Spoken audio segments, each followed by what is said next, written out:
আজকে আমি পাখিগুলা কাঁচায় তুলে ফেলবো, তার জন্য কিন্তু গনে গনে পাখিগুলা সাইজ করতেছি। আসসালামু আলাইকুম, সবাই কেমন আছেন? আশা করি অনেক ভালো আছেন। আলহামদুলিল্লাহ, আমি আল্লাহর রহমতে অনেক ভালো আছি। তো আজকে কি করলাম, সর্বপ্রথমেই আমি পাখির কাঁচাটা ফিটিং করার জন্য চেষ্টা করতেছি। তো যারা নতুন কামারি হইতে চান বা কাঁচা কিনে ফিটিং করতে চান, যদি আপনারা এই ভিডিওটা দেখেন, আশা করি আপনারা কাঁচা ফিটিং করতে অনেকটা সুবিধা হবে ইনশাল্লাহ। অনেকেই প্রশ্ন করবেন, ভাই আপনি কি কাঁচা নতুন কিনছেন? না ভাই, আমার আগের কাঁচাটাই আমি আবার দয়া মুচ্চা নতুন করে ফিটিং করার চেষ্টা করতেছি। তো কাঁচা কিন্তু কিছু হয় নাই।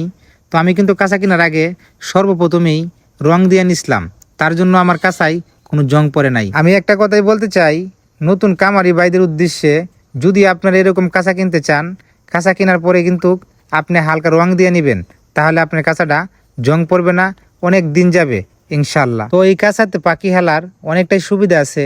ডিমগুলা সামনে চলে আসে আর লেদাগুলা তলে পড়ে যায় টেরের মাদেন, কোনো ঝামেলা নাই। আর পাখিগুলা অনেকটাই সুস্থ থাকে, পাখিগুলার অসুখ কাইলা খুব কম হয়। আর যদি ফ্লোরের মধ্যে পাখি ফেলেন, তাহলে কিন্তু আপনাদের অনেকটাই সমস্যায় পড়তে হয়, কারণ ফ্লোরের মধ্যে যে পাখিগুলা থাকে, যে লেদাগুলা দেয়, লেদাগুলা কিন্তু সরানি যায় নাই। এক সপ্তাহ পর পর তুষগুলা লড়াই দিতে হয়। তো ওটার একটা গন্ধ হয়, এই গন্ধ থেকে কিন্তু আপনাদের পাখিগুলা মাঝে মাঝে অনেকটাই অসুস্থ হয়ে যায়।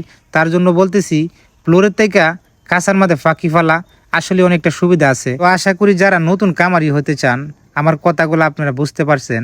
তারপরে যে কাজটা করলাম, পাখি কিন্তু দৌড়ে দৌড়ে আইন না ফিংড়ায় তুলে ফেলতেছি। তো আজকে আমার পাখিগুলা অনেক কষ্ট করছে, সারাদিন ফ্লোরের মধ্যে সাইরা রাখছি, কত মাটি না জানি খাইছে। তো আমি নতুন কামারিদের উদ্দেশ্যে আরেকটা কথা বলে যাই, যদি আপনি পাখিগুলা লাড়াছাড়া করেন, তাহলে কিন্তু ডিম কমে যাবে, আপনি কোনো চিন্তা করবেন না। দুদিন পর আবার ডিম ঠিক হয়ে যাবে। ইসেল, জিঙ্ক, ক্যালফেক্স 3টা ওষুধ মিশায় খাওয়াই নেবেন, আপনার ডিম আবারও ঠিক হয়ে যাবে ইনশাল্লাহ। তো আজকের ভিডিওটা আমার এই পর্যন্তই। সকল প্রবাসী ভাইদের জন্য দোয়া রইল, আপনারা সকলেই ভালো থাকবেন, সুস্থ থাকবেন। আসসালামু আলাইকুম।